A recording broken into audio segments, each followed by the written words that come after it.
Good morning, students. Welcome to Learners Academy. Welcome back to Learners Academy. ना Diwali season के बीच में से आपको बुला लिया, ऐसा लग रहा होगा जैसे वो आर्मी में सोल्जर्स छुट्टी पे जाते हैं, उनकी छुट्टी कैंसिल हो जाती है और वापस बुला लेते हैं कि जंग छिड़ गई, आ जाओ। ऐसा फील हो रहा होगा, but that was important for you because back on track आना बहुत जरूरी है। एक ही जोन में नहीं जा सकते हम, ज्यादा दिन निकल जाते तो हम उसी जोन में चले जाते। दिवाली पूरे साल भर ही खत्म नहीं होती कई बच्चों की, फिर है ना। आपके स्कूल का भी आपको होमवर्क मिला होगा, तो एक एक घंटा हम ऐसे वापस आएंगे ना, तो वापस उस जोन में थोड़ा थोड़ा थोड़ा थोड़ा शिफ्ट होंगे। अभी जैसे आप यहाँ पढ़ के जाओगे तो थोड़ा पढ़ाई वाली फीलिंग आएगी, घर जाके लगेगा यार होमवर्क कर लेते हैं, और ऐसे तो आप उसी में उलझे हुए। हाँ तो वो तो चलो सबसे अच्छा है अगर आपने ऐसा कर लिया, पहले ही खत्म कर लिया तो। बट थोड़ा थोड़ा थोड़ा थोड़ा, जैसे मंडे से हम फिर फुल फुल फ्लेज में पढ़ाई करने लगेंगे ना, तो ऐसा नहीं लगेगा कि सर क्या हो गया, पहले ही बढ़िया था, ऐसा वाली फीलिंग नहीं आएगी। अभी ये है कि थोड़ा थोड़ा पढ़ाई करते चले। 2 महीने बाद भी यही फीलिंग आएगी, तो तेरे को मैं यहाँ बिठाऊंगा कल से एक डंडे के साथ, फिर बहुत अच्छी फीलिंग आएगी है। ओके, तो let us start. We were doing exercise 13.2, surface area and volume chapter का नाम था। और इसमें एक्सरसाइज किससे रिलेटेड थी बताओ? जो सिलेंडर, सिलेंडर का सरफेस एरिया निकाल रहे थे हम भाई, है ना। और सरफेस एरिया उसके दो तरह के होते हैं, one is curve surface area, other is total surface area. Curve surface area means दीवारों का एरिया, बेसिस को छोड़ के area. Total surface area means दीवार मतलब कंप्लीट एरिया, जो भी दिख रहा है बेसिस को भी इसमें शामिल करना है। बेस क्या होता है सिलेंडर का? सर्क्यूलर होता है। दो बेस होते हैं, ओपन है तो एक बेस होगा, अदरवाइज दो बेस होते हैं एक सिलेंडर के। ये हम सीखे थे। 3 तरह के फॉर्मूला थे। कर्व सरफेस एरिया का फॉर्मूला बनता है क्या? 2πr/h। टोटल सरफेस एरिया का फॉर्मूला बनता है 2πr इंटू h+r। और वॉल्यूम का फॉर्मूला क्या होता है? πr² h। ठीक है, फॉर्मूलाज मैंने एक बार रिवाइज करा दिए ताकि अब क्वेश्चंस फटाफट से कर। तो क्वेश्चन नंबर 4 तक हमने लास्ट कर लिया था, before Diwali. After Diwali question number 5, पहला क्वेश्चन हमारा आफ्टर दिवाली है वो होगा। अ सिलेंड्रिकल पिलर इज, आवाज नहीं हो गई ना हैप्पी दिवाली, आवाज है। Cylindrical pillar is 50 centimetre in diameter. एक सिलेंड्रिकल पिलर है, पिलर समझते हो, खंबा, उसका डायमीटर क्या है? अब सिलेंडर का डायमीटर मींस उसके बेस का डायमीटर। हमेशा से मैंने कहा है डायमीटर ऑफ बेस कहे या डायमीटर कहते एक ही बात है। उसके बेस का डायमीटर क्या है, मतलब बेस है ना जो सर्कुलर बेस, उसका डायमीटर कितना है? 50 सेंटीमीटर। अच्छा, हाइट कितनी है? 3.5 metre. Find the cost of painting the curved surface area. Only the curved surface area को पेंट करना है। और क्या कॉस्ट से पेंट करना है? 1 मीटर स्क्वायर कितने का है भैया? 12.5 रुपए का। तो वैसे तो इस क्वेश्चन में कुछ भी नहीं है except one thing, that is the unit. ध्यान से देखो, कोस्ट मीटर पर मीटर स्क्वायर में दे रखी है, बट डायमीटर किस में दे रखा है? सेंटीमीटर में। और हाइट भी किस में है? मीटर में। तो दो चीजें मीटर में है, तो आप सीधे जो तीसरी चीज है उसको भी किस में कन्वर्ट कर लें? मीटर में कन्वर्ट। और मोस्ट इंपॉर्टेंट चीज तो ये है कोस्ट मीटर स्क्वायर। कोस्ट ज्यादा इंपॉर्टेंट फैक्टर है कि सबको मीटर स्क्वायर में लेके जाना ही पड़ेगा। अगर कोस्ट सेंटीमीटर स्क्वायर में होती तो मैं इसको एज इट इज छोड़ के इसको कन्वर्ट करता, राइट। चलो स्टार्ट राइटिंग।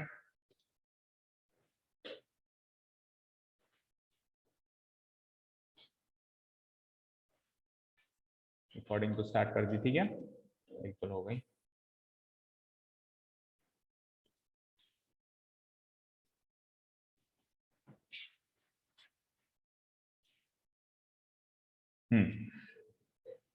क्या हुआ? और वैसे थैंक यू टू दोस्त स्टूडेंट्स जिन्होंने मुझे याद दिलाया कि आज क्लास है। नहीं, मैं भूल गया था वाकई में, आपके मैसेजेस आए तो मेरे को याद आया, तो फिर मैंने ग्रुप में मैसेज आया।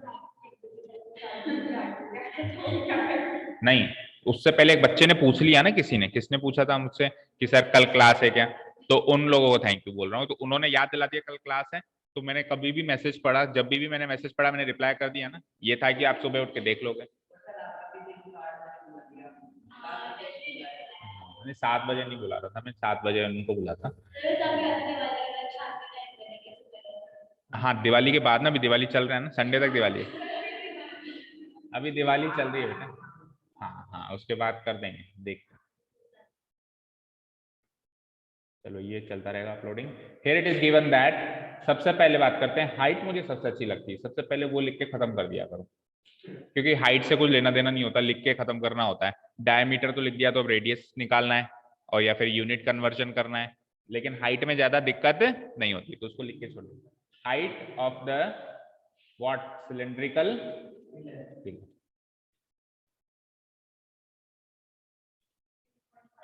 .5 meter. It is already in meter. Don't change it. And साथ में one more thing. What diameter of the cylindrical pillar?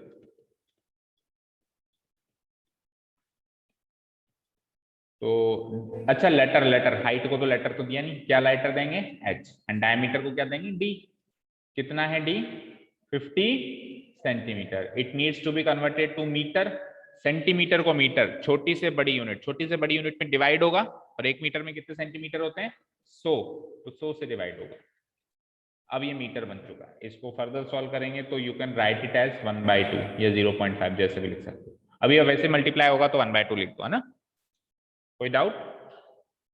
बोलो सक्षम.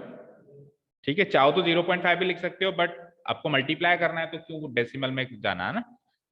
हम फ्रैक्शन बना के लिख देते हैं 1/2. ठीक है, गायत्री समझ आया? 50/100, 5 से एक बार, 5 से 2 बार काट के 1/2 मीटर होगा. अब दोनों चीजें मीटर में आ गई. Let us find out the curve surface area now. अच्छा रेडियस निकाली, सॉरी, ये तो डायमीटर है. अरे ये तो डायमीटर है ना, डायमीटर से रेडियस निकालेंगे. so radius of the cylindrical pillar.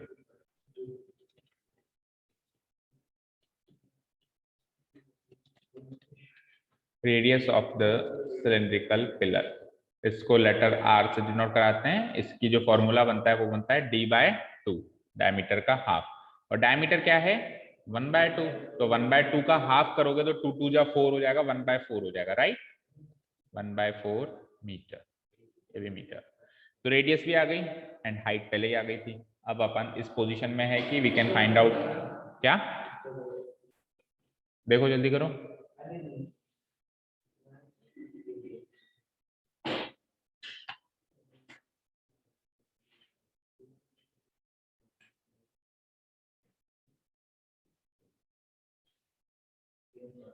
हो गया. Now curved surface area, curved surface area of the cylindrical pillar.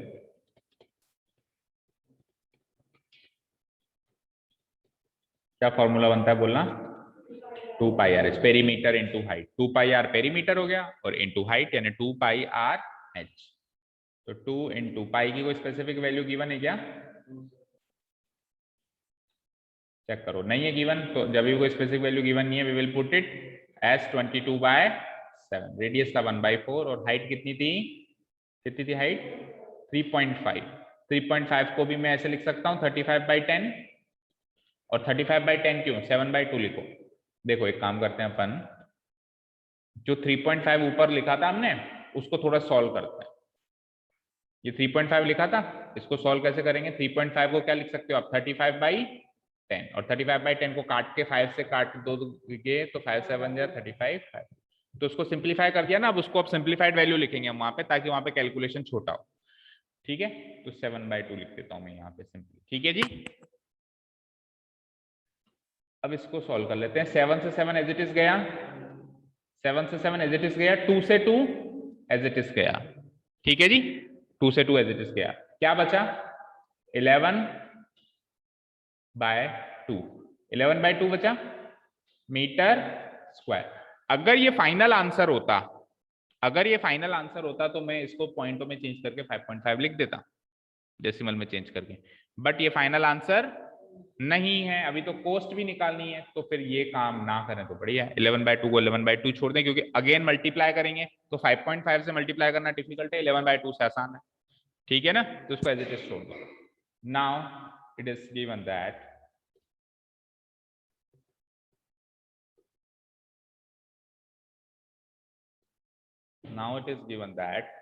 what is given कि cost of painting the cylindrical pillar per meter square कितना है? 12.5. cost of painting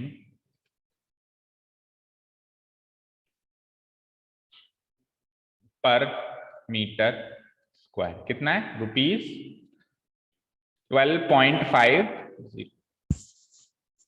ठीक है. Therefore, final step, total cost of painting the cylindrical pillar. Painting the cylindrical pillar. तो total cost of painting the cylindrical pillar क्या हो जाएगा, into हो जाएगा। जो एक अच्छा 12.50 था उसको अपन सिंपली यहाँ पे 12.5 भी लिख सकते हैं हम, ठीक है ना। 12.5 इंटू 11/2, इसको पहले 11 से मल्टीप्लाई कर देते हैं फिर 2 से डिवाइड कर देते हैं। तो 11 5 जा 12.5 है ना, 11 5 जा 55, रिमाइंडर 5, 11 2 जा 22 एंड 5 27, रिमाइंडर 2, 11 या 11 एंड 2 13। एक जगह हटा के पॉइंट है, आप भी एक जगह हटा के पॉइंट लगा दो, डिवाइडेड बाय 2 कर दो इसको, है ना। पहले 11 से मल्टीप्लाई किया था, डिवाइडेड बाय 2। तो 13 से 2 जाएगा, 2 6 जा 12, बचेगा 1, 1 और 7 17 हो गया, 2 8 जा 16, वापस बचेगा 1, 1 और 5 15 हो गया, 2 7 जा 14, बचेगा 1, 1 और 0 10 हो जाएगा, 2 5 जा 10। आंसर 68.75। मैच करो पीछे।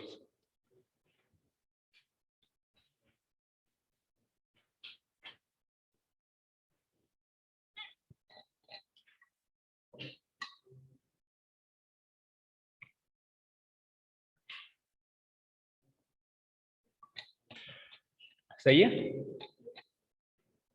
कोई डाउट? इजी क्वेश्चन था, बस वो मीटर यूनिट कन्वर्जन पे थोड़ा सा ध्यान दे, तो बाकी क्वेश्चन में कुछ ऐसा नहीं। फॉर्मूला ऑब्वियसली याद होना चाहिए, ठीक है। गायत्री हो गया, कोई डाउट? ओके, चलते हैं नेक्स्ट क्वेश्चन की तरफ। अभी तक ऐसा कोई भी क्वेश्चन नहीं है जिसमें फिगर बनाने की जरूरत पड़ रही है। कब पड़ेगी? वॉल्यूम के केस में, क्योंकि वॉल्यूम में क्या है, एक चीज से दूसरी चीज बनेगी, तो वहां पे थोड़ा सा अपने को फिगर बनाना पड़ सकता है, ठीक है जी। हाँ, question number 6th one, curved surface area of a right circular cylinder is this, if the radius of the base is this, find its height। Just इसका उल्टा क्वेश्चन, उसमें रेडियस और हाइट गिवन थी, एक तरीके से डायमीटर रेडियस का ही part है, रेडियस मान लो गिवन थी, और दूसरी क्या चीज गिवन थी, हाइट गिवन थी। पूछ क्या रहा था, कर्व्ड सरफेस एरिया, यानी कि 3 चीजें हो गई ना, रेडियस, दूसरा हाइट, और इन दोनों से मिलके क्या पूछ लिया उसने, कर्व्ड सरफेस एरिया। अब 5th 6th क्वेश्चन इसका उल्टा है, कर्व्ड सरफेस एरिया दे दिया और रेडियस और हाइट में से एक चीज दे दी और दूसरी चीज पूछ, उल्टा भी कर सकता था, हाइट देके भी रेडियस पूछ सकता था, रेडियस देके भी हाइट पूछ सकता है। तो कुछ नहीं है, जो चीज हम ऐसे आए, अब रिवर्स डायरेक्शन में चलेंगे, हम कर्व्ड सरफेस एरिया की वैल्यू पुट अप कर देंगे, इक्वेशन बना के सॉल्व करेंगे, ठीक है। शुरू हो जाओ। देखो कैसे करेंगे, here it is given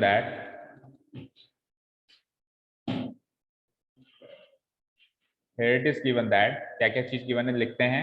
सबसे ज्यादा पसंद मुझे क्या है, हाइट, बट नहीं लिख सकता, वो पूछिए, तो कोई बात नहीं। दूसरी चीज जो मुझे पसंद है वो है, नहीं कोई बात नहीं, इतना मेरी पसंद का ध्यान मत रखो। अभी रेडियस लिखो अब, है ना, जो सेकंड मनपसंद चीज क्या है हाइट के बाद, रेडियस। तो रेडियस, लेकिन रेडियस ऑफ द बेस, अच्छा सीधी रेडियस गिवन है तो उसमें दिक्कत नहीं है, और थोड़ा यूनिट को भी देख लिया करो, मीटर स्क्वायर है और मीटर है, तो कोई दिक्कत नहीं है, यूनिट यूनिट भी हमको कहीं नहीं बदलना है, ठीक है ना। तो here it is given that radius of the base of the cylinder, right circular cylinder, इतना लंबा लिखने की जरूरत नहीं, सिलेंडर, लेटर आर, कितना है 0.7 मीटर, ठीक है। ऑल्सो एक चीज और गिवन है, हाइट, है ना, नहीं हाइट नहीं गिवन है, सी ऐसे गिवन है ना। ऑल्सो कर्व्ड सरफेस एरिया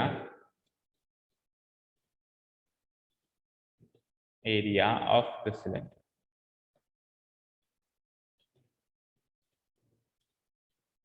ये कितना गिवन है बेटा, 4.4 मीटर स्क्वायर, ठीक है जी। ठीक है, 0.7 मीटर वो गिवन है और 4.4 metre square given. That is curved surface area का फॉर्मूला रख दो। क्या फॉर्मूला होता है, अभी अभी देखा हमने, तो उसकी वैल्यू कितनी हो गई जो गिवन है, कितनी गिवन है, 4.4 गिवन है, ठीक है ना, इम्प्लाइज। अब इस फॉर्मूला को एक्सपैंड करो, 2 इंटू पाई की कुछ वैल्यू गिवन हो तो ठीक है, नहीं तो क्या मार्क कर देंगे अपन, 22/7। रेडियस डी गिवन है कितना, 0.7। केवल एक चीज ही तो मिसिंग है, हाइट, उसको h को h ही रहने देते हैं, इक्वल टू राइट साइड में 4.4। अब क्या करना है, केवल और केवल हमको इस h की वैल्यू फाइंड आउट करनी है, ठीक है। तो देखो पहले दो ऑप्शन है, या तो इधर इसको काट दो और उधर लेके जाओ, या उधर लेके जाके काटो, आपकी इच्छा है।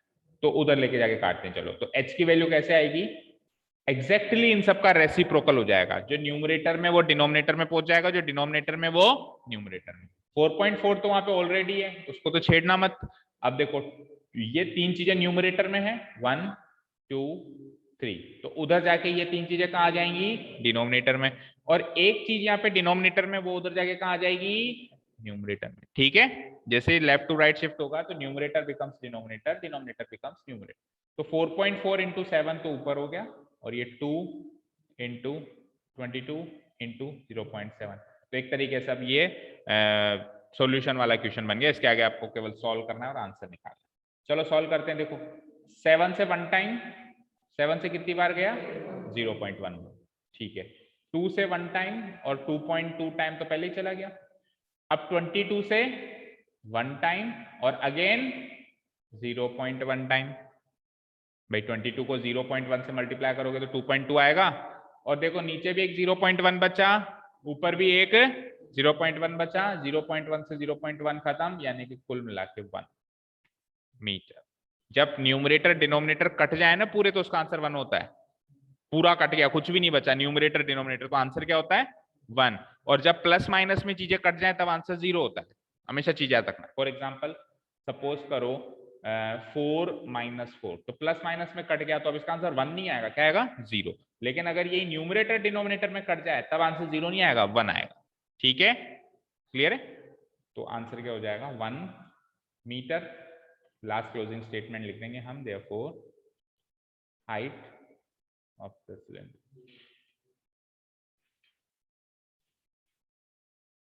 Height of the cylinder bracket में h लिख देते हैं 1 मीटर। तो अभी तक तो इजी क्वेश्चन आ रहे हैं, मतलब लकी हैं वो लोग जो आज नहीं आए, क्योंकि उनको ऐसी कोई चीज नहीं है जो वो मिस करेंगे। मतलब इजी क्वेश्चन ही है ना, फॉर्मूला बेस्ड क्वेश्चन। देखते हैं नेक्स्ट क्वेश्चन क्या बता आ जाए। अच्छा सा हो गया, यहां तक सबका हो गया, ठीक। नेक्स्ट क्वेश्चन करते हैं रीड आउट। क्वेश्चन नंबर 6 तक हो गया। 7th क्वेश्चन देखिए, आ गया भाई, अच्छा सा क्वेश्चन आ गया। इनर डायमीटर गिवन है एक वेल का, वेल का मतलब समझते हो, कुआ, ठीक है। ऑल इज वेल वाला वेल नहीं है ये, कुएं में पड़ने वाला वेल है, ठीक है ना। The inner diameter of a circular well is 3.5 metre, it is 10 metre deep. Diameter given है और डेप्थ गिवन है। डेप्थ गिवन है, दैट मीन सिलेंडर के रेफरेंस में वो हाइट गिवन है। अच्छा पूछा भी इनर है, तो मैंने क्या कहा था, इनर देके इनर पूछ ले या आउटर देके आउटर पूछ ले, तो होलो वाला कॉन्सेप्ट माइंड से बिल्कुल हटा ही देना। मान लेना कि होलो वोलो कुछ है, होता ही नहीं है जिंदगी में, जो होता है बस फॉर्मूला होता है 2πRh और वो सब, है ना। तो इसमें होलो का कॉन्सेप्ट नहीं लगेगा। ये इनर वर्ड आपको एक तरीके से कंफ्यूज करने के लिए रहे, ऐसे मानो इनर से इनर कट गया। ठीक है, अब पढ़ लो। तो diameter of a circular well given है और कर्व्ड सरफेस एरिया निकालना है, सिंपल सी बात ये है। लेकिन इनर देके आउटर पूछ ले या आउटर देके इनर पूछ ले या टोटल सरफेस एरिया पूछ ले, टोटल में इनर आउटर दोनों काउंट होगा, ठीक है जी। चलो तो अभी तो ये इजी क्वेश्चन ही है, दिखने में बस डिफिकल्ट था। चलो स्टार्ट करते हैं। Here it is given,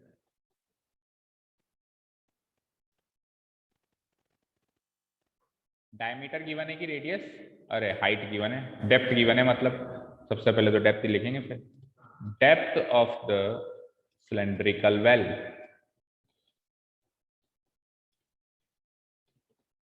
cylindrical well, और लेटर कौन सा देंगे, वही h। कितनी डेप्थ गिवन है, 10 metre.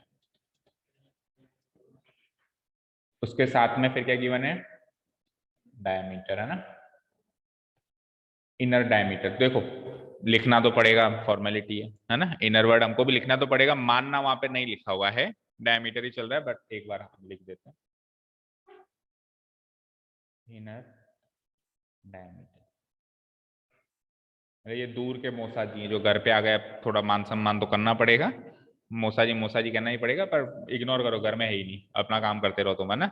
Inner diameter of the cylindrical well 3.5,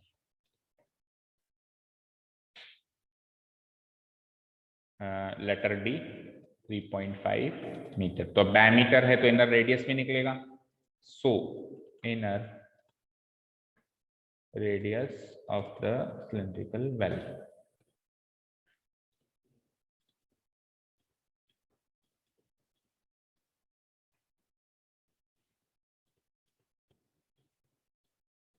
d divided by 2, that means 3.5 divided by 2 metre. ठीक है जी, डेप्थ आ गया सिलेंड्रिकल वेल का और रेडियस आ गया। क्वेश्चन नंबर फर्स्ट क्या था, inner curved surface area. Inner curved surface area of the cylindrical well.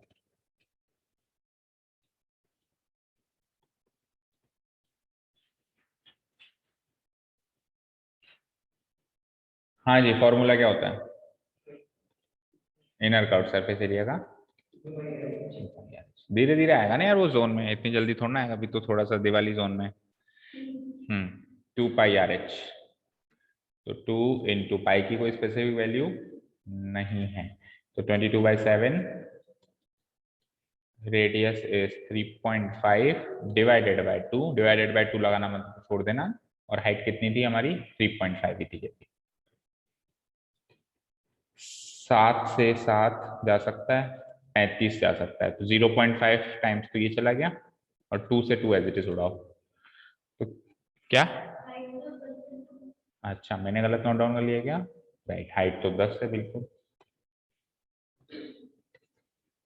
Height है 10, तो कोई बात नहीं, 7 को तो फिर भी मैं उड़ाऊंगा, इस 3.5 से उड़ा दूंगा, ठीक है। तो बचता क्या है 22 इंटू 0.5 इंटू 10। अब देखो स्मार्ट थिंग क्या होगी यहाँ पे कैलकुलेट करने की, कि पॉइंट से 0 हटा दो, पॉइंट से 0 हटा दो, डेसिमल प्लेस में पॉइंट है ना, और इधर 0 है, तो 22 को 22 रहने दो, और पॉइंट से 0 हट गया, दैट मीन ये 5 बन गया, ठीक है। 22 इंटू 5, 22 5 110 मीटर स्क्वायर। तो एक क्वेश्चन का आंसर तो ये आ गया। अब उसी को पेंट करवा रहा होगा, देखते हैं सेकंड। पेंट ही करवाता रहता है, काम है, दिवाली सीजन है ना, इसलिए पेंटिंग का काम चल रहा है। निकल गया, पक्का निकल गया? नहीं निकल गया, ये जहन से निकलना बहुत जरूरी, जहन से निकल गया क्या? नहीं निकलेगा। 110 metre square. Okay, the cost of plastering this curved surface area at the rate of 50-40। अच्छा, पेंटिंग नहीं कर रहे, प्लास्टर कर रहे हैं, आपकी बात पेंट नहीं कर रहे हैं, उसकी प्लास्टरिंग यानी मरम्मत कर रहे हैं उसको, है ना। तो प्लास्टरिंग का खर्चा कितना है भाई? पेंटिंग का तो 2-2.5 रुपए रहता है, अभी देखा मैंने ऊपर देखा 12.5 लास्ट गया था, लेकिन प्लास्टरिंग का खर्चा थोड़ा ज्यादा है, 40 रुपए पर मीटर स्क्वायर। तो गिवन पॉइंट डालना पड़ेगा सेकंड के लिए। Now it is given that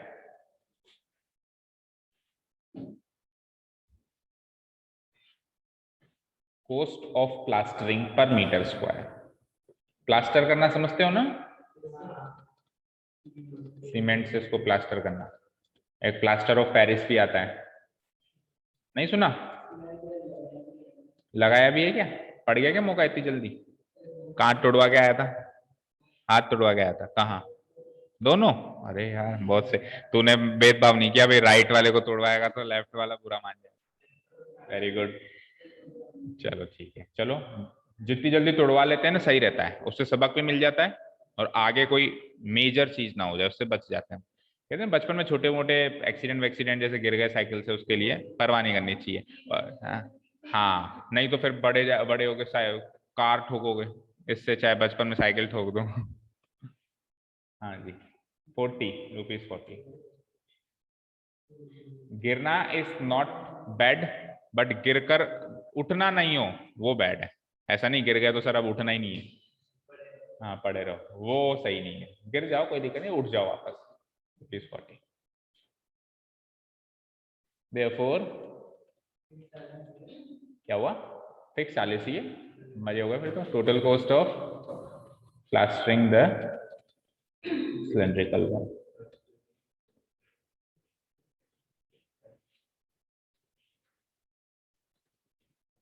POP बोलते हैं उसको शॉर्ट में, प्लास्टर ऑफ पेरिस। आ गया होगा आपके साइंस में शायद, प्लास्टर ऑफ पेरिस साइंस में नहीं आया क्या, केमिस्ट्री में? ध्यान नहीं देते, what is meant by that, ध्यान नहीं देते तो कौन ध्यान देता है फिर? 110 डॉक्टर ही ध्यान देगा सर, वही लगाएगा हमारे लिए, है ना। तो काफी इजी कैलकुलेशन है। 11 4 जा 44 और 2 0 as it is put up करो, दोनों के आंसर मैच करो, मतलब A part and B part सही है। 110 मीटर स्क्वायर और ₹4400। बड़े बच्चों वाले क्वेश्चन आ रहे हैं ना, चलो कोई बात नहीं, दिवाली जोन से बाहर निकालने में हेल्प करेंगे। चले नेक्स्ट क्वेश्चन पे।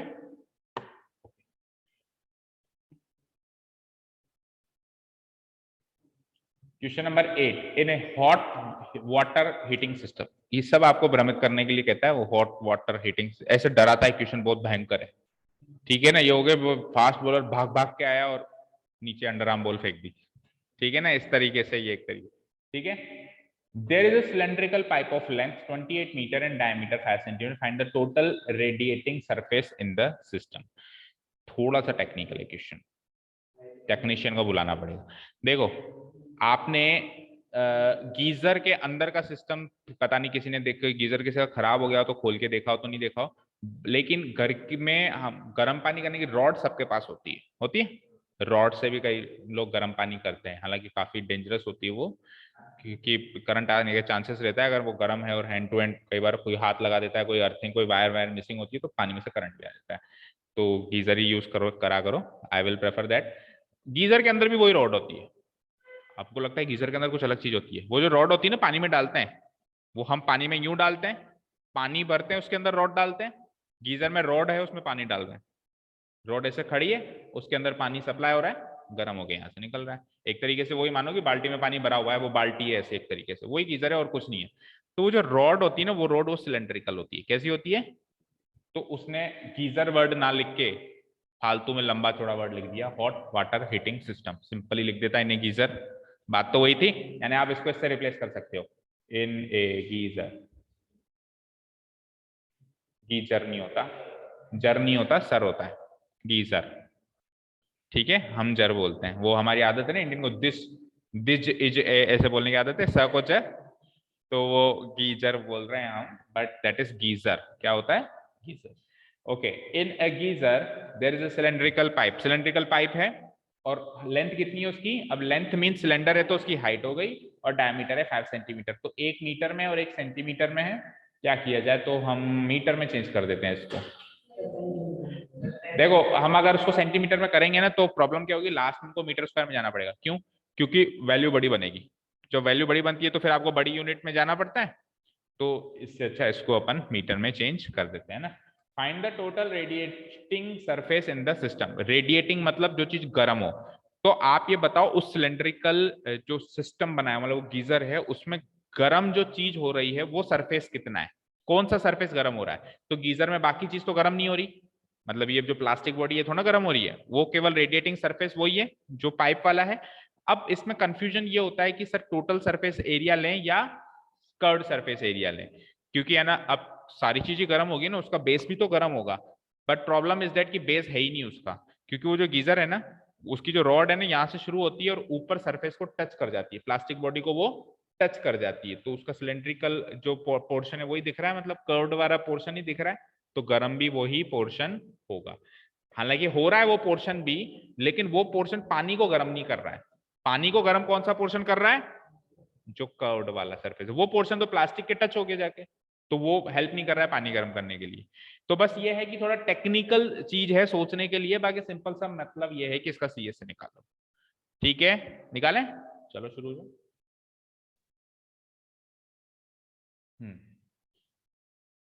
Here it is given that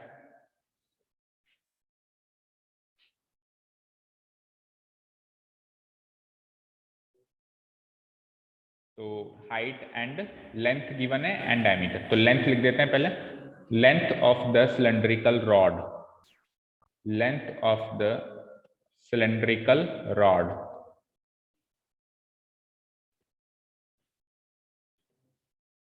तो लेटर तो एच ही देंगे, लेकिन सिलेंडर के रेफरेंस में कितना है, ये लेंथ कितनी है, कितनी है, कहाँ है, ये रही 28 मीटर, 28 मीटर। एंड लेंथ के बाद क्या है फिर, डायमीटर या रेडियस है, डायमीटर, वो एक स्टेप तो हमसे बढ़वाएगा, सीधा ही रेडियस दे दिया कर, बट नहीं, एक स्टेप बढ़ाएंगे उसको, diameter of the cylindrical rod.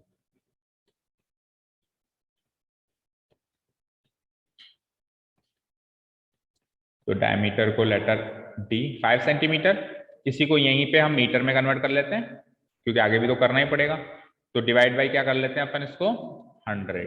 अब ये मीटर बन चुका है और इसको काटो पीटो, क्या बन गया ये 1/20, 5 से काटेंगे तो 1/20 हो जाएगा, 5 से 1 टाइम एंड 5 से 5 2 जा 10, तो 1/20 रेड डायमीटर आ गया, तो निकालते हैं radius, radius of the cylindrical rod, letter R, which is equal to D divided by 2, तो D क्या है हमारा 1/20, तो D है, उसको और 2 से डिवाइड कर देंगे जैसे पिछले केस में किया था, 20 × 2 हो जाएगा यानी 1/40 मीटर हो जाएगा।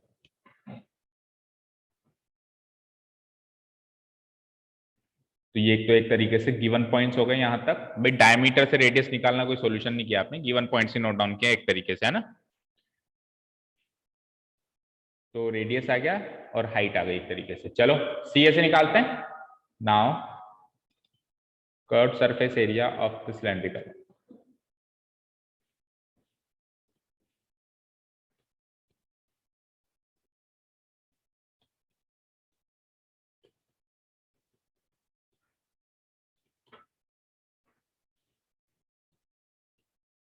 फॉर्मूला इज 2πRh, पाई की स्पेसिफिक वैल्यू देख लो है तो नहीं है, तो फिर 2 × 22/7 इंटू रेडियस कितना था 1/40 और हाइट कितनी थी 28, तो 7 से 1 टाइम, 7 से 4 टाइम, 4 से 1 टाइम और 4 से 10 टाइम, अब मैं 10 को नहीं काट रहा हूँ, 10 को मैं यूज करूंगा, 2 × 22/10 बच गया नहीं है, मेरे को नीचे 10 100 ऐसी चीजें बहुत अच्छी लगती हैं, उनको काटता ही नहीं हूँ, क्या करूंगा सीधे 2 × 22 क्या हो जाएगा 44, 44/10 क्या हो जाएगा 4.4 मीटर स्क्वायर, ठीक है। अभी अगर सपोज करो मैं इसको काट देता 2 से 1 2 से 5, तो मैं 22/5 लिखता, अब 22 को 5 से डिवाइड करना मुश्किल है या 44 को 10 से डिवाइड करना मुश्किल है, 22 को 5 से डिवाइड करना, हालांकि इतना मुश्किल नहीं है लेकिन कंपैरेटिवली मुश्किल है, तो हम तो हमारे तो 1 1 2 2 3 3 5 5 सेकंड भी कीमती है एग्जाम में, तो अपन स्मार्ट कैलकुलेशन यूज करेंगे, नीचे 10 100 ऐसी चीजें आ जाए तो छोड़ दो, डिवाइड मत करो और बस जितने जीरो है उतने पॉइंट लास्ट में लगा दो, ठीक है जी। चेक करो पीछे आंसर। अच्छा क्लोजिंग स्टेटमेंट हम उसी की भाषा में देंगे, therefore या hence total radiating surface in the hot water heating system, पूरा ऐसे लिखो टोटल, देखो आंसर तो यही है ना, अब देखो कंफ्यूजन इसमें क्या होता है, वर्ड उसने यूज किया टोटल और निकलवा रहा है कर्व, ठीक है ना, तो टोटल वर्ड से टोटल सरफेस एरिया ऐसा नहीं है भाई, ठीक है ना, टोटल से कर्व्ड भी निकल सकता है, कुल मिला के everything is dependent on practical applications of the things, ठीक है ना, प्रैक्टिकली सोचना है हर चीज को, क्योंकि ये एक तरह का क्वेश्चन है, ऐसे इनफाइनाइट नंबर ऑफ क्वेश्चंस नए भी बन सकते हैं, ठीक है। Total radiating surface in the hot water heating system, hot water heating system, तो इसको स्टार मार्क पुट कर दो केवल इस वजह से क्योंकि टोटल देके कर्व निकलवा रहा है ना, एक स्टार मार्क बनता है इसका इस चीज का, 4.4 मीटर। अभी ये सेंटीमीटर स्क्वायर में हम लाते हैं ना, तो आंसर पता है क्या आता है? 100 से 2 बार मल्टीप्लाई कराएं, 44,000, इतने सेंटीमीटर स्क्वायर आता। तो हमको उसको वापस कन्वर्ट करना ही पड़ता, इतना बड़ा आंसर तो एक्सेप्ट ही नहीं करता ना, तो इसलिए हमने सीधे इसको मीटर में ही, शुरू से ही मीटर में लेके चले। ठीक है जी, एनी डाउट्स? कहां तक हो गया? 8 तक हो गया। टाइम 10 मिनट है, तो एक क्वेश्चन और हो सकता है। देखो 9th में 2 पार्ट है। पहला पार्ट कहता है कि लेटरल कह लो या कर्व्ड कह लो, close cylindrical petrol storage tank है। स्टोरेज, पेट्रोल स्टोरेज टैंक आपने शायद देखा नहीं होगा, पेट्रोल पंप पे होता है अंडरग्राउंड टैंक, है ना? देखा नहीं होगा, सुना जरूर होगा ना। जब पेट्रोल भरने आते हैं तो हमको लगता है जमीन में से निकल रहा है, भाई जमीन में से नहीं निकल रहा, हमारे इंडिया में नहीं निकलता जमीन से, हमको स्टोर करना पड़ता है पहले। उनको खरीदते हैं वो लोग, फिर बेचते हैं, मतलब ट्रेडिंग है उनका, मैन्युफैक्चरिंग नहीं है। मैन्युफैक्चरिंग होता है अरब कंट्रीज में, like Dubai, UAE, Saudi, Iran, Iraq. वहां पे तो कहीं पे मशीन लगा लो, पेट्रोल खींचो, मोटर लगाओ, पेट्रोल निकलता है। ठीक है ना? तो वहां पे ऑयल इसीलिए सस्ता भी है, और इसीलिए वो कंट्रीज इतनी रिच है। वहाँ आप कभी देखोगे, गूगल सर्च करोगे, आप जाने का मौका मिले, बहुत रिच कंट्रीज है वो। हमारी तरह से ऐसे भिखमंगी नहीं है वहाँ पे। नहीं, लिटरली मैंने तो देखा है। I was Dubai last year, तो मैंने देखा वहाँ बहुत, सब अमीर है। हाँ, सब अमीर है वहाँ पे, सब। वहाँ पे मतलब क्या बोलता हूँ,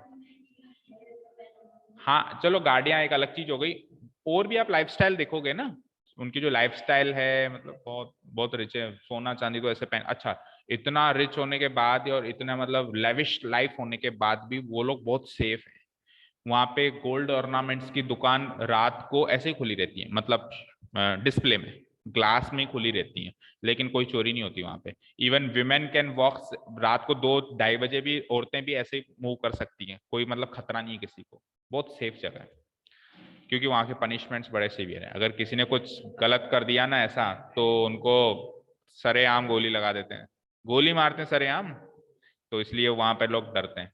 उनका राज एक तरफा, मतलब राजा है वो वहां के। चलो कभी जाने का मौका मिले इन केस। हाँ, लेटरल और curve surface area of A close cylindrical petrol storage tank. Petrol storage tank है सिलेंड्रिकल फॉर्म में, किस फॉर्म में है? सिलेंड्रिकल फॉर्म में है। उसका कर्व्ड सरफेस एरिया दे रखा है।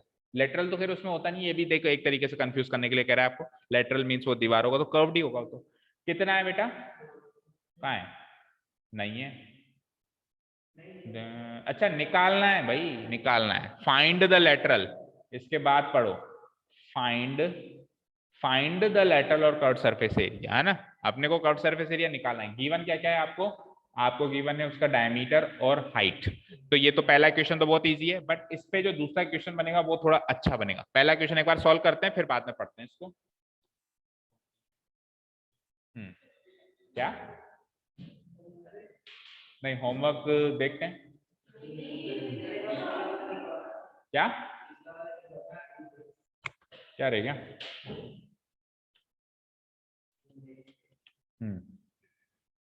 देखो,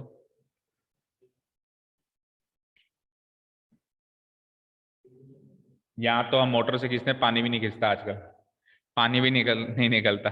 ऑयल तो दूर की बात है, पानी भी खत्म हो गया हमारे यहाँ पे। चलो ठीक है,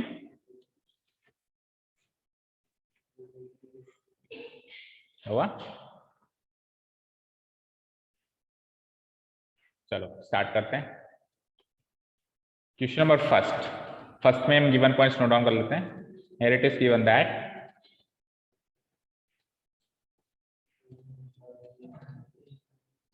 सबसे पहले हाइट ऑफ द, किसका है, क्या ऑब्जेक्ट है वहां पे? ऑब्जेक्ट क्या है? Height of the cylindrical petrol storage tank. तो सिलेंड्रिकल टैंक लिख देते हैं शॉर्ट में, चाबी इसी में लगी हुई है। Height of the cylindrical petrol storage tank, इतना लंबा चौड़ा ना लिख के, we will write height of the cylindrical tank, right? Height of the cylindrical tank, letter H कितनी है? कितनी है? 3 पॉइंट और 4 पॉइंट नहीं, 4.5 मीटर, सही है। हाइट के बाद सेकंड चीज डायमीटर है या सीधे रेडियस है आपकी बात? डायमीटर है। Diameter of the cylindrical,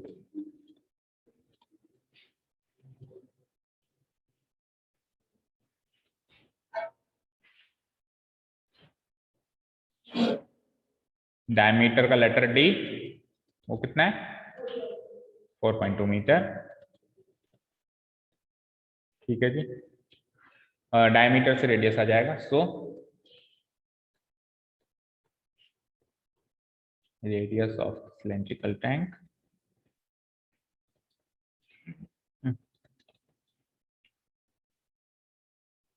that is letter R, D का आधा,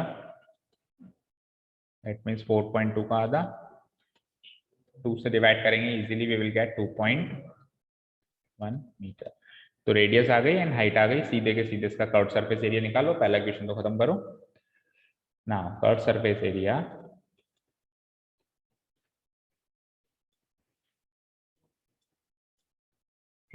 of the cylindrical tank,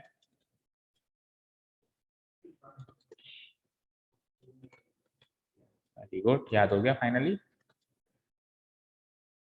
equal to 2 pi r h. Pi की वैल्यू वही सेम 22/7, वही है ना, वही है, इनटू रेडियस 2.1 और हाइट कितनी थी 4.5। 7 को काट देते हैं 2.1 से, 7 बन गया 7, 2.1 है तो 0.3 बचता गया हमारे पास, एक बार लिख देता हूँ, 2 इंटू 22 इंटू 0.3 इंटू 4.5। बताओ स्मार्ट तरीका क्या होना चाहिए, पहले किस किस को मल्टीप्लाई करें ताकि चीजें थोड़ी आसान हो। इतनी जरूरत नहीं है मेरे हिसाब से, मल्टीप्लाई किस, 4 नंबर है हमारे पास, इसमें किसको किससे मल्टीप्लाई करूं जो चीजें आसान, किन दोनों को, 2 इंटू 22 और 0.3 इंटू 4.5, ये हमारा दिमाग कहता है। बट अगर आप ध्यान से सोचो, अगर आप ध्यान से सोचो 2 को 4.5 से मल्टीप्लाई कराते तो इसका पॉइंट भी हट जाएगा, ये 9 हो जाएगा। 4.5 का दुगना 9 होता है, होता है नहीं होता है, और चाहे ऐसा मल्टीप्लाई करके देख लो, 4.5 इंटू 2 9 होगा। तो मैं इन दोनों को मल्टीप्लाई करता हूं, देखो 2 इंटू 4.5 क्या हो गया 9, और 22 इंटू 0.3 क्या हो जाएगा 3 2 जा 6, 3 2 जा 6, 6.6। तो लिटरली आपको पीछे पन्ने पलटने की जरूरत नहीं, यही कैलकुलेट हो गया सब। अब 9 इंटू 6.6 भी इजीली हो जाएगा ना, 9 6 जा 54, रिमाइंडर 5, 9 6 जा 54 एंड 5 59 मीटर स्क्वायर। बेटा कैलकुलेशन स्ट्रॉन्ग करनी पड़ेगी, अलग अलग तरीके सोचने पड़ेंगे, बिकॉज अभी नहीं तो कभी नहीं, ठीक है ना। क्लास 10th में लंबे लंबे कैलकुलेशंस आएंगे, हम हर एक चीज को मल्टीप्लाई करके देखेंगे तो हमारा पेपर ही अटेम्प्ट नहीं हो पाएगा सर, इतना लेंदी पेपर आता है। और क्या पता एमसीक्यूज का पैटर्न शुरू हुआ है तो अब कंटिन्यू, और एमसीक्यू में तो बहुत स्पीड रखनी पड़ती है, 1 घंटे में 40 क्वेश्चन, 1 घंटे में। अरे पैटर्न फॉलो कर ले, आरबीएससी भी हर चीज तो कॉपी करती है, क्या छोड़ा है, छुट्टियां भी कॉपी करती है आजकल, तो सिलेबस जो काटना है वो भी कॉपी कर लेती है। तो क्या पता वापस कॉपी हो जाए और पैटर्न बन जाए। अभी ये जो पेपर होगा अभी नवंबर में आने वाला है जो, तो उसमें उसका सक्सेस रेट देखेंगे, अगर उसमें सक्सेस मिली, गवर्नमेंट को ये पैटर्न अच्छा लगा, तो फिर देखना बेटा अब सब यही चलेगा, फिर सब यही चलने वाला है। तो हमको तो आंसर टिक करना पड़ता है, हाँ, तो वो ज्यादा डिफिकल्ट पेपर होता है एमसीक्यू सब्जेक्टिव से। क्यों, अभी इतना सारा किया, मान लो मैं 9 इंटू 6.6 सपोज करो, 9 इंटू 6.6 जल्दीबाजी में सपोज करो मैं 58.4 लिख देता, जल्दीबाजी हो गई। 3 नंबर का क्वेश्चन होता, 2.5 तो मिलते, वहां पे ये 1 नंबर का क्वेश्चन होता, सब कुछ करने के बाद या तो 1 मिलता या 1 जाता, ऐसा थोड़ा कि सर पूरा इतना तो कर दिया था, आधा तो दे दो, नहीं तो नहीं। टिक मार्क अगर गलत हो गया तो गलत हो ही गया, समझ रहे हो। तो वो ज्यादा रिस्की एंड ज्यादा डिफिकल्ट पेपर होता है एमसीक्यू वाला, बजाय किससे, क्योंकि वो एमसीक्यू के नाम पे क्वेश्चन ज्यादा दे देते हैं, एमसीक्यू तो है ज्यादा लो, तो हमको तो सॉल्व करना है ना सारे यार, ज्यादा क्या। ठीक है, क्लियर है। चलो, तो कुल मिला के कैलकुलेशन फास्ट करने की कोशिश करो, ये चीजें सीखो कि 2 इंटू 4.5 करने से 9 बन गया, इसको ये बन गया, पिक करो किसको किससे करें ताकि कैलकुलेशन इजी हो जाए। ठीक है जी, सेकंड पार्ट क्या है इसका, रीड आउट करते हैं, अभी तक अपन ने रीड आउट भी नहीं किया है इसको। Second part is how much steel was actually used. Actually कितना स्टील यूज हुआ, वो स्टील का टैंक है, जो अंडरग्राउंड टैंक है वो स्टील का टैंक, कितना स्टील यूज हुआ, अगर जितना भी स्टील यूज हुआ उसका 1/12 पार्ट तो क्या हो गया था, क्या हो गया था, वेस्ट हो गया था इन मेकिंग द टैंक। अब सबसे मेन बात ये है, अब ये क्वेश्चन बड़ा कंफ्यूजिंग है। मुझे बताओ, सिलेंड्रिकल टैंक में जब आप स्टील यूज करोगे तो स्टील कहाँ कहाँ होगा? ऑब्वियसली दीवारों में तो होगा ही होगा, लेकिन बेस में भी होगा। खड्डे में तो ना पेट्रोल डाल देंगे, जमीन ही चूस लेगी उसको, वेस्ट हो जाएगा सारा। नीचे बेस तो दोगे उसको स्टोर करने के लिए, तो बेस में भी होगा। The point is that top में होगा या नहीं होगा? नहीं होगा, तो फिर खुला उड़ने दो, उड़ जाएगा फिर तो। क्या लग जाएगा? तो वो ढक्कन भी तो स्टील का ही लगेगा। काय का लगेगा आप बताओ? किसका? प्लास्टिक। वैसे जुगाड़ू काम नहीं करते भैया, पेट्रोल पंप के मालिक हैं। तो even I do not know, एक तरीके से मैं भी नहीं जानता हूं कि वो, जैसे आप कंफ्यूज हो ना किसका लगेगा किसका नहीं लगेगा। एक बार के लिए तो बेटा हमको क्या मानना पड़ेगा कि स्टील का ही लगेगा। भी स्टील का टैंक है तो स्टील का ही ढक्कन लगना चाहिए। तो क्या करें? सॉल्व करके देखना पड़ेगा कि जिससे आंसर मैच हो that is the right answer, क्योंकि ऐसे क्वेश्चन हर साल आते हैं। हर साल एक दो क्वेश्चन ऐसे होते हैं जो क्लियर करते ही नहीं है यार, तो रट के जाना पड़ता है कि इसमें ढक्कन स्टील का लगेगा कि लोहे का लगेगा कि प्लास्टिक का लगेगा। ठीक है, मुझे पता है क्योंकि मैंने तो लास्ट ईयर सॉल्व करवाया है, लेकिन मैं सीधे सस्पेंस खोल दूं तो आपको याद नहीं रहेगा। फिर अभी आप करके काटोगे फिर करोगे ना, फिर याद रहेगा कि यार इसमें ढक्कन प्लास्टिक का लगाना है या किसका लगाना है। चलो करो। अब इसमें एक ये तो एस्पेक्ट है ही सही कि ढक्कन किसका लगेगा। एक और एस्पेक्ट है, 1/12 स्टील जो है वो तो क्या हो जाता है, 1/12 ऑफ वेस्ट हो जाता है।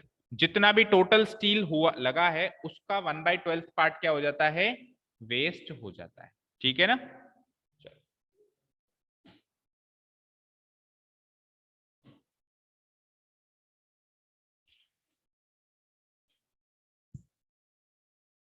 चलो, तो नाउ सेकेंड पार्ट में अपन पहले निकालते हैं टोटल सरफेस एरिया। निकालना एक बार, या क्या करें बताओ? क्या करिए, गट फीलिंग क्या करिए? हाँ हाँ, ऐसे कर लेते हैं, चलो। टोटल सरफेस एरिया, हाँ उससे एक फायदा है ना, मान लो अगर ऊपर ढक्कन का उड़ाना भी हो तो भी तो टोटल ही निकालते हैं पहले, तो भी तो टोटल ही निकालते हैं। नाउ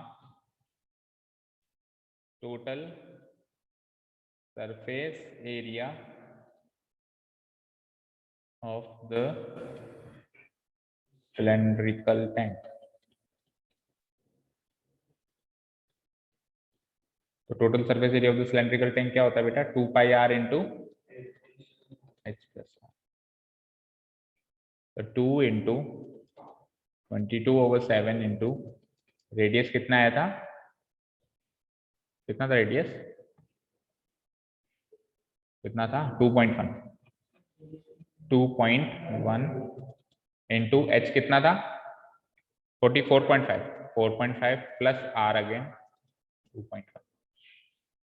तो देखो 7 से इसको तो काट दो, जो कट रहा है 1 टाइम एंड 0.3 टाइम, तो जाएगा 2 इंटू 22 इंटू 0.3 इंटू 4.5 और 2.1, 4 2 जा 4 प्लस 2 6, 5 प्लस 1 6, 6.6। ठीक है, अब 2 से किसको मल्टीप्लाई करूं जो आसान लगे? अब तो किसी से भी कर लो, आसान लग ही नहीं रहा है, तो फिर किसी से भी कर लो। 2 को 0.3 इससे कर देता हूँ, 22 को एज इट इज रख दो। 2 इंटू 0.3 कितना होता है? 0.6 इंटू 6.6। आगे चलते हैं, तो ये हो जाएगा 6 को इससे कर दो, 22 इंटू 6 को 66 से करो, 6 6 जा 36, रिमाइंडर 3, 6 6 जा 36 एंड 3 39। दो जगह हटा के पॉइंट लगाने पड़ेंगे, 6.6 में भी है 0.6 में भी, 3.96 एंड फाइनली 22 से मल्टीप्लाई करते हैं। 22 6 जा कितना होता है पता है किसी को? 132। रिमाइंडर बचा 3। 22 9 जा कितना होता है पता है किसी को? 218, सॉरी 208। 22 इंटू 10, देखो सिंपली है, 22 10 या 220 होता है, तो -22 गलत बोला, 198। 198 होता है, ठीक है जी। 198, और वहां से रिमाइंडर क्या बचा था? 13, वहां से भी रिमाइंडर बचा था, तो 198 प्लस 13 करो फटाफट क्विकली। 198 प्लस 13 211। 211 का एक आएगा, रिमाइंडर 21। 22 3 जा 66, 66 और 21 76, 86, 86 में एक और जोड़ दो 87। ऐसे ही तो जोड़ते हैं, लिटरली यही तरीका है। तो पॉइंट कितने जगह हटा के है? 1 2, तो 87.12 मीटर स्क्वायर। ये तो टोटल सरफेस एरिया आया है। अब स्टील कितना यूज हुआ, उसने क्या कहा 1/12 पोर्शन तो क्या हो गया था, 1/12 पोर्शन तो क्या हो गया था, वेस्ट हो गया। चलो इतना करो पहले एक बार। अब ये तो है टैंक में एक्चुअल स्टील इतनी लगेगी, एक्चुअली स्टील इतनी लगेगी, लेकिन 1/12 इसका वेस्ट भी करेंगे हम, तो इसका 1/12 पोर्शन निकालें। देखो 12 7 84 31, 12 या 24 72 हो तो रहा है, तो अच्छा देखो क्वेश्चन का मीनिंग समझो। 1/12 of the steel actually used was wasted. So find the total steel. How much steel was actually used? If 1/12 of the steel actually used was wasted in making the tank, how much steel was actually used? ये क्या कह रहा है कि क्या, देखो जो total surface area है ना हमारे पास, इसके अंदर ही वेस्टेज भी शामिल है। ये जो टोटल सरफेस एरिया है ना, इतना स्टील नहीं लगा, ये तो टोटल सरफेस एरिया है। अब जितना स्टील लगा था ना, उसका 1/12 और जोड़ के ये वैल्यू आई है जो अभी हमारे पास है। टोटल सरफेस एरिया है ना, इसके अंदर एक्चुअल स्टील की वैल्यू भी है और 1/12 वेस्टेज की भी वैल्यू है। इन दोनों का मिक्सचर मिला के, इन दोनों का जो कॉम्बिनेशन है वो मिला के बराबर है ये 87.12। अब आप बताओ एक्चुअली कितना लगा, क्वेश्चन समझ में आया? तो एक्चुअली कितना लगा उसको एक बार मानो एक्स, या कुछ भी मान सकते हो, एक्स मान लिया, उसका 1/12 वेस्ट हो गया, तो 1/12 ऑफ एक्स वेस्ट हो गया, फिर एक्स प्लस 1/12 एक्स ये टोटल है, that is equal to this, और उसमें से एक्स की वैल्यू निकालनी है। माइनस क्यों करेंगे, 12/13 से डिवाइड करेंगे और 13/12 से डिवाइड करेंगे। देखो देखो कैसे माइनस क्यों करेंगे, देखो नाउ लेट, लिखो लिखो लिखो, let the actually used steel, the actually used steel be, actually used steel be x metre square, मान लेते हैं x मीटर स्क्वायर एक्चुअली यूज हुआ। अब वेस्टेज बताओ, now wastage as per the question wastage कितना था, एक्चुअली यूज्ड का 1/12, 1/12 1/12 of steel actually used,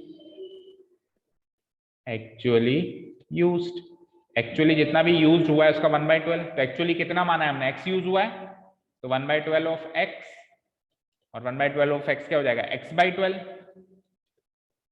metre square, unit लगा दो मीटर स्क्वायर। यहां तो कोई डाउट? अब जो वो एक्चुअली यूज है x मीटर स्क्वायर और जो वेस्टेज है, इन दोनों को प्लस करेंगे तब जाके हमको वो जो टोटल सरफेस एरिया है वो मिला है। ठीक है, क्लियर है? ठीक है, तो now now total total steel used, total steel used is equals to x plus x/12 metre square. तो इन दोनों को ऐड करते हैं अपन, 12 तो आ गया एलसीएम, इसके नीचे कुछ भी नहीं है तो 1 होगा, 12 इंटू एक्स 12x हो जाएगा, प्लस x ऑलरेडी है, तो 12x प्लस x कितना होता है बेटा, 13x/12 मीटर स्क्वायर। ये टोटल स्टील है और ये total steel total surface area के बराबर है, वहां से एक्स की वैल्यू निकालनी है, वो होगा एक्चुअली यूज्ड स्टील। ठीक है, दैट इज, इसका मतलब है कि 13x/12 जो है ये टोटल सरफेस एरिया कितना आया था हमारा क्वेश्चन नंबर फर्स्ट में, 87.12 के बराबर है। तो हमको यहां से x की वैल्यू निकालनी है, तो x की वैल्यू कैसे निकालेंगे, 13/12 उधर जाके क्या बन जाएगा, क्या बन जाएगा, 12/13 बन जाएगा, रेसिप्रोकल हो जाएगा। 13/12 उधर जाके क्या बन जाएगा बोलो, 12/13, 13 से डिवाइड करना जरा, कट रहा है क्या, 12 से तो कट रहा था, अगर ये कॉन्सेप्ट काम करता है तो ठीक है, नहीं तो सारा गलत है ऑब्वियसली 78 काटो, देखो 13 से कट रहा है क्या,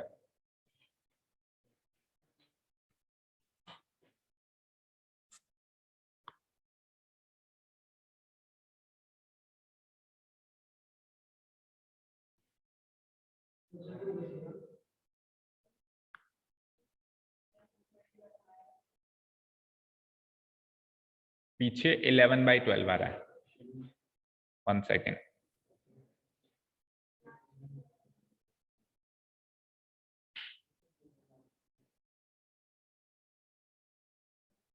अच्छा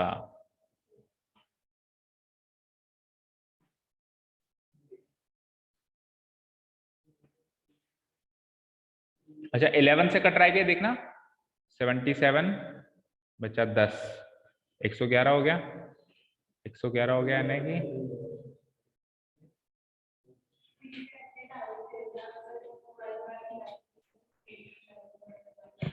12/11 दे रखा है ना, तो 11 से काट नहीं रखा, मतलब क्योंकि कट नहीं रहा। बट 12/11 क्यों किया, उस पर गौर करते हैं अपन। देखो सपोज करो अपन ने टोटल स्टील यूज को x माना, अब वेस्टेज कितनी हो गई, 1/12 ऑफ x, तो ये हो गई x/12।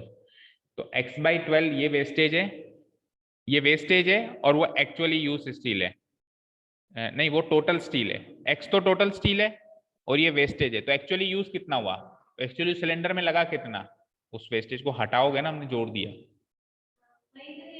अच्छा अब पकड़ में आया है ना, ठीक है। बस इनको तो 2 मिनट है ना। तो हम क्या करेंगे, actually use total steel use नहीं चाहिए हमको, हमको क्या चाहिए, वो तो टोटल सरफेस एरिया था, उस टोटल सरफेस एरिया को हमने x माना, उस टोटल सरफेस एरिया का वेस्टेज है एक्चुअली x/12, तो एक्चुअली कितना यूज हुआ, एक्चुअली कितना यूज हुआ, जो टोटल स्टील था उसमें से उस वेस्टेज को क्या करेंगे अपन, माइनस करेंगे। तो हम यहाँ पे लिखते हैं टोटल की जगह हम लिखते हैं एक्चुअली, एक्चुअली क्या हुआ, एक्चुअली टोटल की जगह एक्चुअली कर दो, अरे टोटल की जगह एक्चुअली कर दो, एक्चुअली यूज्ड स्टील, 2 जगह काटना पड़ेगा, x माइनस x/12, तो ये हो जाएगा 12x में से एक x माइनस होगा, तो कितना हो जाएगा 11x/12, ठीक है। और एक करेक्शन ऊपर भी करना पड़ेगा, एक्चुअली यूज स्टील ये है, और total let the actually use steel be this, एक मिनट रुको, x ये है, एक्चुअली यूज स्टील ये है,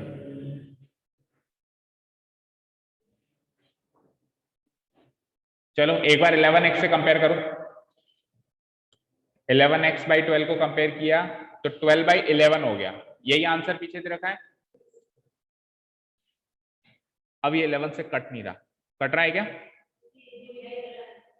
अरे उसने दे दिया, आप काट के तो देखो 77, 10 बचा, 10 बचा तो 101 हो गया, 101 हो गया, कट तो रहा है यार इजीली, काटो ना, काटो काटो, 11 बन जा 11, 11 7 जा 77, कितना बचा 10, 10 और एक और है आगे 101, 101 में 11 9 जा 99, 101 में 99 गया तो 2 बचा, 2 और 2 22, 11 2 जा 22, करो मल्टीप्लाई, 12 2 जा 24, रिमाइंडर 2, 12 9 जा 108 एंड 2 110, रिमाइंडर 11, 84, 12 से 84 और 11 कितना होता है 94 95 मीटर स्क्वायर। हाँ अब क्लोजिंग स्टेटमेंट लिखेंगे, क्लोजिंग स्टेटमेंट क्या था,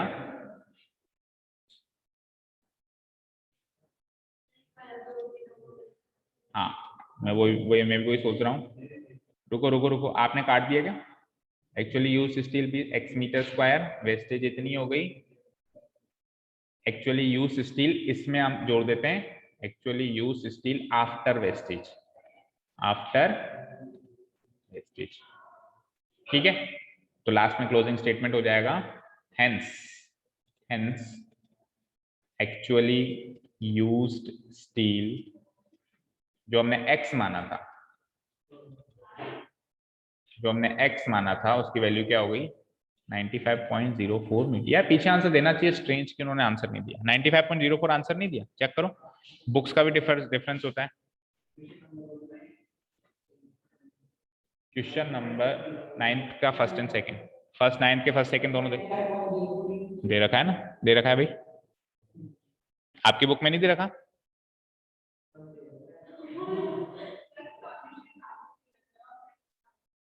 दे रखा है, हिंट दे रखा है मतलब उन्होंने। ओके, तो 95.04 इज द फाइनल आंसर। अब सुनो, इतना नोट डाउन तो कर लिया सबने। अब सुनो, ध्यान से सुनो, एक बार फिर से रिवाइज करते हैं। देखो जो हमारा, अच्छा एक चीज तो क्लियर हो गई, टोटल सरफेस एरिया ढक्कन स्टील का है भैया, ये चीज क्लियर हो गई, उसमें गलती नहीं हुई, क्योंकि टोटल सरफेस एरिया 87.12 से आंसर आ रहा है। सबसे पहले अपन क्या निकालेंगे, टोटल सरफेस एरिया। उस टोटल सरफेस एरिया को एक बार साइड में रखो। अब अपन उसमें जो एक्चुअली स्टील यूज हुआ है उस टैंक को बनाने में, उसको क्या मानेंगे, एक्स मानेंगे। उसी एक्चुअली यूज स्टील का 1/12 क्या हो गया, वेस्टेज हो गया। तो वेस्टेज हो गया तो हमने क्या कर दिया, x में 1/12 माइनस 1/12 ऑफ x निकाला, यानी कि x/12 हमारा वेस्टेज हो गया। ठीक है, अब ये तो था एक्चुअली यूज्ड स्टील, इसका 1/12 वेस्टेज हो गया। तो अब जो स्टील यूज हुआ है आफ्टर द वेस्टेज, कितना स्टील यूज हुआ है, तो जो टोटल था उसमें से वेस्टेज घटाएंगे। तो x में से हमने क्या कर दिया, x/12 को मैंने एक लाइन लिखी, actually used steel after wastage. तो ये जो स्टील आया वो कितना आया, 11x/12। ये एग्जैक्टली इक्वेट करेगा किसको, टोटल सरफेस एरिया को, क्योंकि हमारे हिसाब से फॉर्मूला के हिसाब से उतना है और इसके हिसाब से 11x/12, इन दोनों को कर दिया इक्वेट, तो x की वैल्यू आ गई, यानी वो वेस्टेज जोड़ के वैल्यू आ गई। ये वेस्टेज जुड़ा हुआ है उसमें 95.0, मतलब मार्केट से मुझे इतना खरीदना पड़ेगा। समझ में आई ना बात। अब 95 आप देखो, खुद क्रॉस वेरीफाई करो, मार्केट से कितना खरीदा हमने, 95.04, इतना मार्केट से खरीदा। वेस्ट कितना हो गया, जो मार्केट से खरीदा इसका 1/12 वेस्ट हो गया। इसका 1/12 अगर मैं निकालने जाऊं तो 12 7 जा 84 बचा 11 110 हो गया। तो 110 का मतलब 12 9 जा 108, 12 2 24, यानी 7.92 वेस्ट हो गया, राइट। तो मार्केट से कितना लेके आए, इतना, वेस्ट कितना किया, इतना, माइनस करो 214 आ गया 84.12, टोटल सरफेस एरिया के इक्वेट आ गया। हाँ जो भी है 87 है, वो माइनस में गलती हो गई, 87.12 मिल गया टोटल सरफेस एरिया के इक्वल। क्रॉस वेरीफाई हो रहा है ना सब। यानी एक्चुअली वो ये पूछ रहा था कि आप मार्केट से कितना लेके आओगे, इतना लेके आना पड़े, 95.04 मीटर। ठीक है, क्लियर है, एनी डाउट्स? क्या बताऊं, ऊपर कर दें, अच्छा वो देख,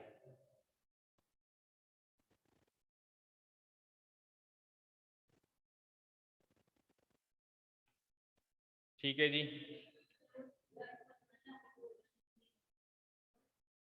हाँ देखो,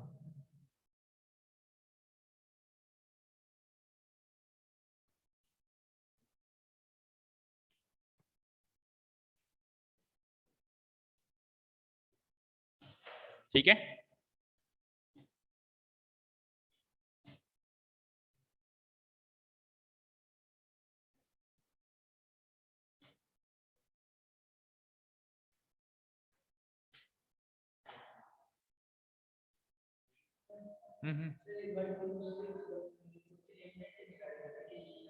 26111 को 3 से कर देते हैं, 100 को ऐसे लगा देंगे, 3 से 100 टाइम्स गया, ये 3 8 जा 24, 3 7 जा 21, नहीं कट ही नहीं रहा। तो देखो 2 + 6 कितना होता है, 8 9 10 11, 11 3 से डिविजिबल ही नहीं है,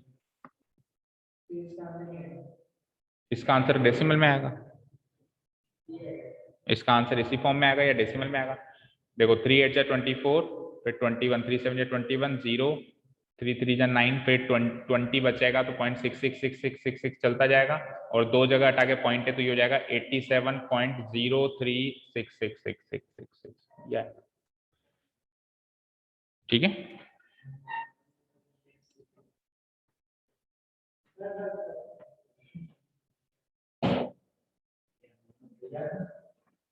करो करो करो, जल्दी करो, काम पे जाना है मुझे, मेरा ऑफ नहीं आज। हो गया, कितने क्वेश्चंस, कितने क्वेश्चंस कर लिया आज, अच्छा कवर कर लिया अपन ने, 9th वाला कंप्लीट हो गया ना। अब कितने बचते हैं इसमें, बस छुट्टी नहीं होती तो एक्सरसाइज कवर कर, छुट्टी होती तो मतलब एक्सरसाइज कवर करा देते पूरी, बट कोई, हाँ हाँ बिल्कुल, इस क्वेश्चन का second part star mark, first part में तो फिर भी कुछ नहीं है, सेकंड पार्ट को स्टार मार्क कर दो, 9th का सेकंड पार्ट। ठीक है, ओके चलो, thank you so much for listening to us, have a nice day, keep learning and bye.